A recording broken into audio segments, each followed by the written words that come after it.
अस्सलाम वालेकुम। मैं हूं आपके साथ डॉक्टर मोहम्मद उस्मान ताज। आज आपके साथ चंद एक ज़रूरी गुजारिशात जो शुगर के मरीज़ों के लिए बहुत ज़्यादा ज़रूरी हैं वो मैं आपके साथ शेयर करना चाहूँगा। शुगर के तमाम मरीज़ों को चाहिए कि वो अपने ब्लड के टेस्ट जो हैं वो रूटीन के साथ करवाते रहें। लिपिड प्रोफाइल, HbA1c हर 3 महीने के बाद, और इसी तरह गुर्दों के तमाम टेस्ट, ECG वगैरह और CBC हर 3 महीने के बाद जितने भी शुगर के मरीज़ हैं वो अपना चेक करवाते रहें। जिन मरीजों का ब्लड प्रेशर बहुत ज़्यादा हाई होता है उनको चाहिए कि तली हुई चीज़ों से मुकम्मल तौर पर परहेज़ करें और अपनी डाइट को मुकम्मल तौर पर कंट्रोल करें, और गैर ज़रूरी जो ज़्यादा मसालेदार चीज़ें हैं वो ना इस्तेमाल करें, और वाक का अहतमाम तकरीबन डेली बेसिस पे करें।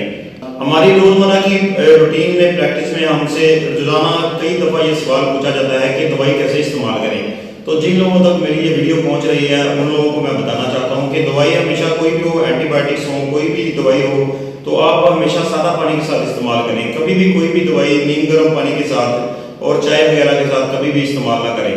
वो मरीज जिनका गला खराब है वो नीम गर्म पानी इस्तेमाल कर सकते हैं, और बाकी जो भी किसी भी किस्म की एंटीबायोटिक्स वगैरह आप ले रहे हैं, शुगर की दवाइयाँ ले रहे हैं, ब्लड प्रेशर की ले रहे हैं, तो आपको चाहिए कि आप हमेशा सादा पानी के साथ दवाई इस्तेमाल करें, और दवाई खाने के फौरन बाद कभी भी आप जो है फल वगैरह का इस्तेमाल ना करें।